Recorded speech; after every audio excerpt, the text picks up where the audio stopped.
Olá, tudo bem? Seja muito bem-vindo, muito bem-vinda a mais uma aula aqui da nossa iniciativa Segunda com os Mestres. Você já sabe, toda segunda-feira, um vídeo novo no YouTube acerca de um assunto interessante, relevante para o Enem, para a gente poder trabalhar aqui em alto nível. Lembrando, eu sou o professor Luiz Paulo, vulgo Capivara, e vou trabalhar com vocês um pouco aqui nessa nossa aula, cujo tema é conjuntos numéricos no Enem. Vamos lá? Deixa eu projetar aqui a minha tela para você. Já vai aparecer aqui o tema da nossa aula,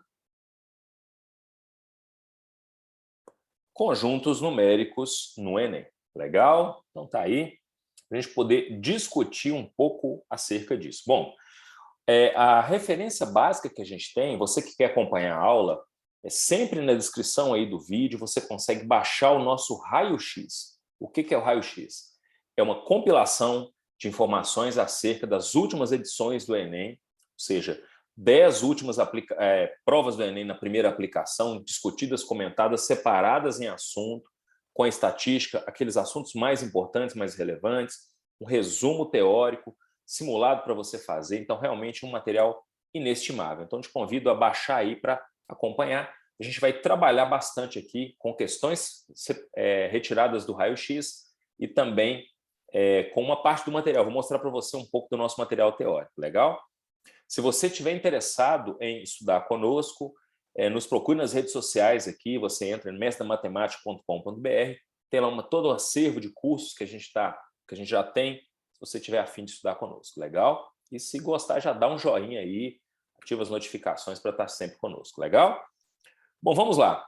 Primeiramente, o tema da nossa aula é conjuntos numéricos. Então, diferentemente de outros assuntos que a gente até já discutiu, conjuntos numéricos, essa parte, ou simplesmente números, a gente colocou no material assim, números, né? Basicamente, ele não requer uma grande formulação teórica anterior. A gente não tem muita teoria para trabalhar, tá certo? Então, por exemplo, a gente tem a catalogação dos números, então a gente tem os números naturais, está aqui, 0, 1, 2, 3, 4. Se a gente coloca um asterisco, a gente está tirando o zero.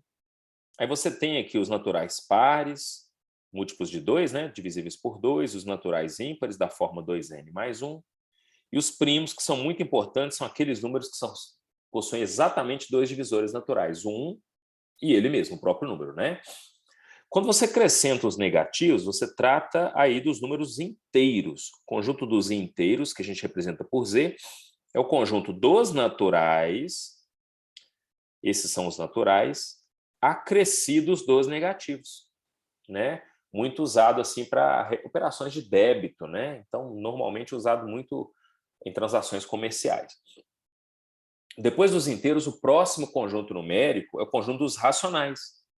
São aqueles números que podem ser escritos na forma de uma fração entre números inteiros com denominador não nulo. Então, todo número que eu consigo escrever como uma fração de inteiros é um número racional. Então, dei um exemplo aqui, 3/4 é racional, menos 1 é racional, 0,27 é racional, e todas as dízimas periódicas também são números racionais, ok? Os irracionais são aquelas dízimas não periódicas. Exemplo clássico, π é uma dízima não periódica, o E, né, que o E é um númerozinho importante, que vocês vão ver lá em logaritmo, que ele vale aproximadamente 2,718, chamado número neperiano ou número de Euler, né, uma constantezinha, um parente próximo aí do nosso π. E você tem uma série de raízes não exatas, tá certo? São alguns exemplos, né? E quando você junta todos esses que eu falei, quando eu junto aqui os racionais com os irracionais, está aparecendo um 2 aqui, mas são os irracionais, você tem um conjunto dos reais, ok? Bom, vamos para a prática, porque eu separei algumas questões, você vai ver que na maioria das vezes isso não é cobrado dessa maneira, né? A gente precisa de simplesmente instrumentalizar isso via aplicação prática. São questões que costumam ser mais simples e que por isso mesmo você tem que garantir, de certa maneira, porque além da proficiência ser mais baixa, alavancar a sua nota, a gente está tratando de cursos de excelência, a gente tem que garantir questões de nível mais tranquilo, legal? Então vamos lá. Bom, eu separei aqui, essa é a questão 1 do nosso raio-x mesmo. É do nosso raio-x, tá? Eu peguei do nosso raio-x aqui para a gente poder trabalhar. Enem 2010. Você está vendo que ela tem uma graduação aqui, que é uma carinha mais ou menos assim. Ou seja, ela não é difícil, mas ela também não é muito tranquila, então é uma questão média. Esse emojizinho que a gente coloca todas as questões, todas elas acompanham um emojizinho aí, para poder você saber exatamente qual que é o nível da questão com a qual você está lidando. Ronaldo é um garoto que adora brincar com números. Numa dessas brincadeiras, empilhou caixas numeradas de acordo com a sequência, conforme mostrado no esquema a seguir. Ele percebeu que a soma dos números em cada linha tinha uma propriedade e que, por meio dessa propriedade, era possível prever a soma de qualquer linha posterior às já construídas. A partir dessa propriedade, qual será a soma da nona linha da sequência de caixas empilhadas por Ronaldo? Bom, professor, não entendi. Então vamos lá, vamos com calma, tá bom? Primeiramente, eu chamo a atenção de você para uma coisa. Às vezes você fica assim, puxa, tem uma sequência aqui, depois vem 1, 2 e 1, depois vem 1, 2, 3, 2, 1. Então você tem até um padrão, ela cresce até o meio, depois ela volta decrescendo, né? Mas a gente fica, às vezes, se perdendo nos padrões, esquece do essencial. Ele falou que a soma dos números é que tem uma propriedade interessante. Já que ele citou a soma, olha que interessante, vamos fazer a soma em cada linha dessa. Vamos fazer aqui, ó. Qual que é a soma dos elementos da primeira linha? 1. Qual que é a soma dos elementos da segunda linha? Vamos somar? 1 mais 2 mais 1 vai dar 4. Olha que interessante, a soma dos elementos da terceira linha vai dar 1 mais 2, 3, com 3, 6, com mais 2 mais 1, 9. A soma está dando 9. Qual que é a soma dos elementos dessa linha aqui? Repare, se você somar aqui, você vai ver que dá 16. Será que você viu um padrão? Olha, a soma dos elementos da primeira linha é 1 ao quadrado, que é 1. Da segunda linha é 2 ao quadrado, que é 4. Da terceira linha é 3 ao quadrado, que é 9. Da quarta linha é 4 ao quadrado, 16. Se você preferir, você pode pensar que a soma dos elementos de uma linha é sempre o termo central ao quadrado. 1 ao quadrado, 1. 2 ao quadrado, 4, né? 3 ao quadrado, 9. Olha que interessante. 4 ao quadrado, 16. Então, sempre ao quadrado. Logo, esse é o padrão que a gente precisava de ver para resolver a questão. Então, lá na nona linha, você vai ter, com certeza, um 9 centralizado aqui. Então, basta que você faça a soma dos elementos dessa linha. Vai ser simplesmente 9 ao quadrado, que é 81. Quando a gente vê resolução, a gente costuma falar, poxa, ela não era tão difícil, de fato, mas muita gente não vê esse padrão na hora da prova, né? Por isso a gente classifica como média. Então, o gabarito dela aqui, letra D, 81. Ok? Então, eu fiz uma questão aqui. E à medida que eu for precisando de algum assunto, eu puxo para vocês da parte teórica, legal? Fizemos a primeira questão aqui. Repita, essa questão está no nosso raio-x. Baixa aí na descrição do vídeo, legal? Bom, mais uma questão interessante também. Essa aqui é para alegrar nosso coração, né? A alegria de viver. Olha que interessante. Ela é fácil. Mas às vezes você fala, puxa, o que vocês dizem que é fácil, às vezes eu acho difícil. Eu sou um capivara mesmo. Não, calma. É porque ela é fácil do ponto de vista da quantidade de temas anteriores, assim, ou tanto de conteúdo que você tem que saber para fazer. Mas mesmo questões que têm uma pouca quantidade de conteúdo prévio para ser conhecido, classificado como fácil, às vezes a gente erra mesmo. A gente tem que ter muita atenção. Olha o que ele fala a respeito dessa questão. A Companhia de Engenharia de Tráfego 7 de São Paulo testou em 2013 novos radares que permitem o cálculo da velocidade média desenvolvida por um veículo em um trecho da via. Beleza. Aí tem aqui, né? Ele tem a descrição do radar. Logicamente, na hora da prova, você não vai ficar fazendo igual eu, achando bonito a imagem. Olha, que legal, um radar aqui, um carro, que interessante. Lá perto de casa é diferente disso. Não, não seja capivara, só dá uma olhada mais ou menos, entenda.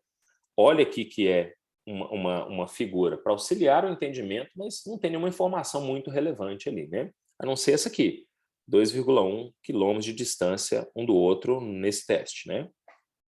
Se for necessário, acho que vai ser necessário, a gente vai usar essa informação, que a distância aqui é 2,1 quilômetros entre os postes.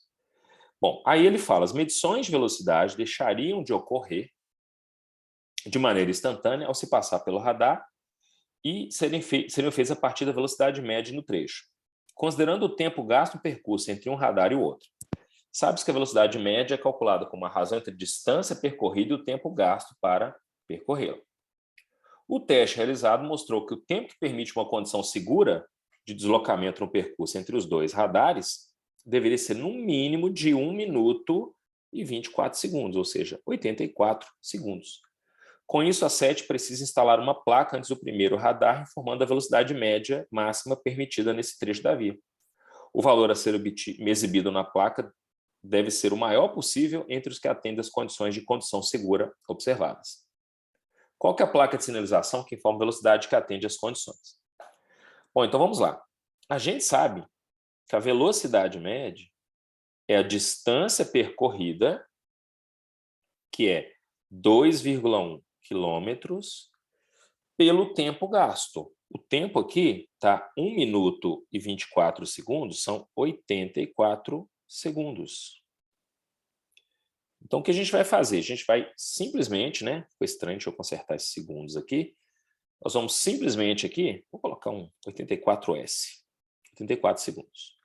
Então, a gente tem 2,1 quilômetros dividido por 84 segundos. Só que a gente não vai fazer em quilômetro por segundo, a gente quer em quilômetro por hora. Então, a gente tem que passar esses 84 segundos para a hora. A gente lembra que uma hora tem 60 minutos, que por sua vez tem 60 segundos, então uma hora tem 3.600 segundos. Estou colocando segue aqui por uma questão de clareza, tá bom? Logo, 84 segundos vai ser qual o tempo em horas aqui? T. Então, esse T ele vai ser, se a gente multiplica cruzado, 84 sobre 3.600.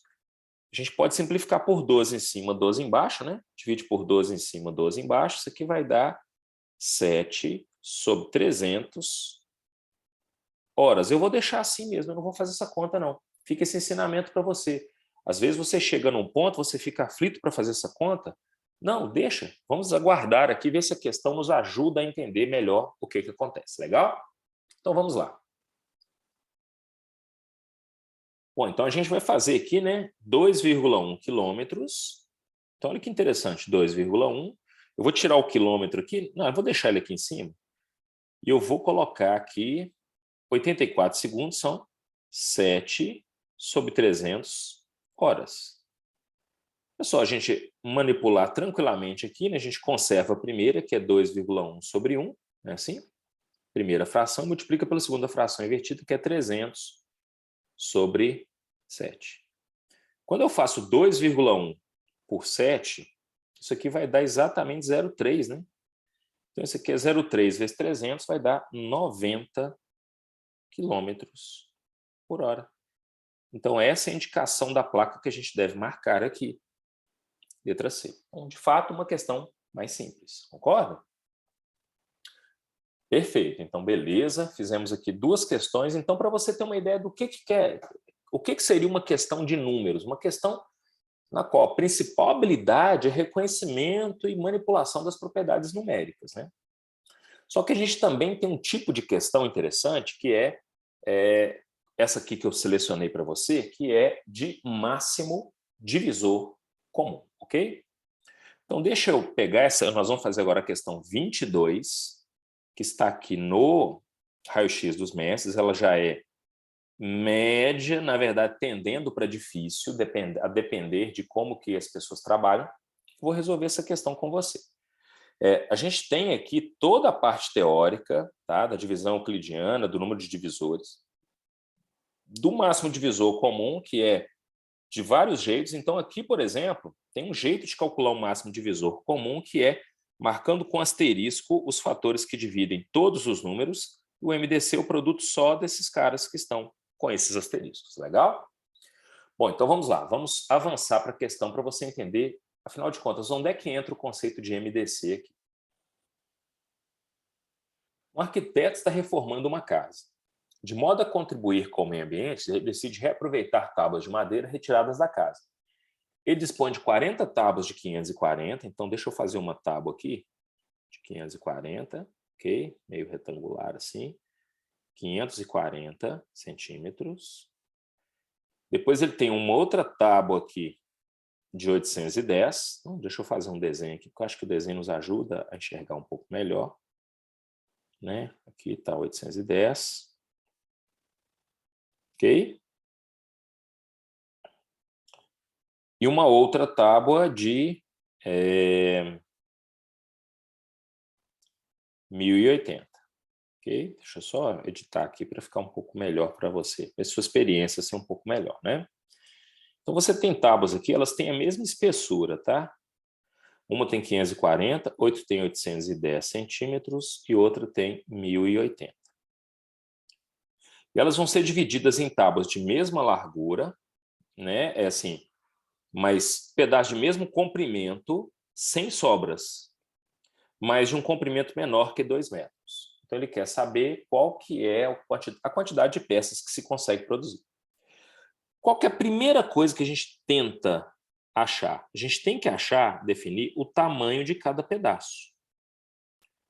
Como eu não sei o tamanho de cada pedaço, eu vou chamá-lo aqui, ó, de X.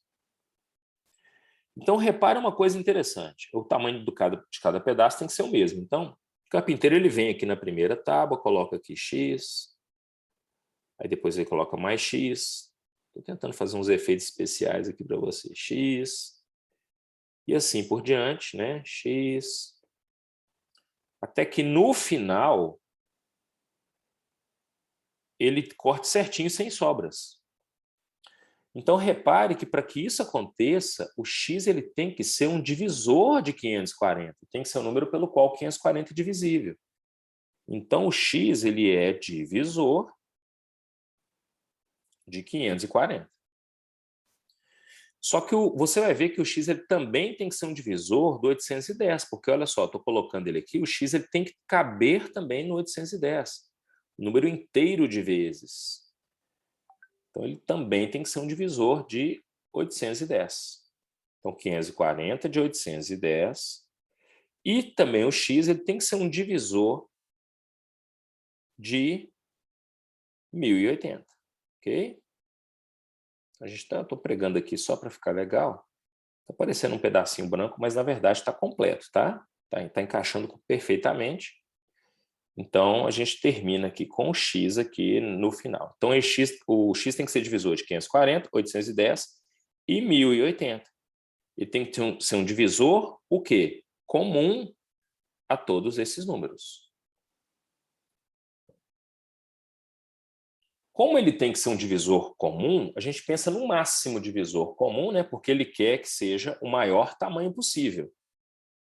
Então, vamos calcular o máximo divisor comum entre esses números. Para calcular o máximo divisor comum entre 540, 810 e 1080, qual que vai ser o processo que eu vou usar, o procedimento aqui? A gente vai fazer exatamente como eu disse para você, colocando o asterisco nos fatores comuns, né? 810, 1080, deixa eu te explicar, é bem tranquilo. A gente pega assim, por 2. Todo mundo é divisível por 2, concorda? Então, eu vou marcar com asterisco quando todos forem divisíveis por ele. Aí vai para 270, 800, por 2 aqui, né, vai ser 405, e aqui 540. Por 2, sem asterisco, porque o 405 não é divisível por 2. Então, vai para 135, mantemos 405, e aqui 270. Ainda dá por 2 o 270, então fica 135, 405, 135. Agora, por 3, com asterisco, porque todo mundo é divisível por 3. Vai para 45, 135 e 45. Ainda por 3 com asterisco, porque todo mundo divide por ele, vai para 15, 45, 15. Por 3 com asterisco ainda também, vai para 5, 15, 5. Por 3 sem asterisco, porque só o 15 divide, vai ficar 5, 5, 5. Por 5 com asterisco, vai para 1, 1 e 1. Se você fizer aqui a multiplicação, o máximo divisor é formado simplesmente por esses caras que eu coloquei asterisco. Então, o máximo divisor comum aqui vai ser 2 vezes 3 ao cubo vezes 5, que vai dar 270. Então, você pode pensar, puxa, o x ele tem que ser 270 centímetros, né? Tá, aí nós temos um problema. O maior tamanho, o comprimento não pode ser superior a 2 metros, tem que ser menor. Então, você lembra, o 270 é o maior divisor comum, mas ele não é um único divisor comum. Onde é que estão os outros divisores comuns? São os divisores do 270. É interessante que, assim, 270 ele tem vários divisores, não é? E é uma propriedade do MDC, né, que é o seguinte, vamos lá, 1, 2, 3, aí vem 5, vários divisores. O próprio 270 é o maior divisor. E esses são os divisores que são comuns. Tem que ser um desses, tem que ser um divisor comum a todos. Bom, não pode ser o 270, então tem que ser o segundo maior. Ah, e tem uma propriedade muito interessante. Quando esse cara aqui é par, o maior é sempre o próprio número. E o segundo maior é sempre metade dele. Sabe quem é metade de 270? 135.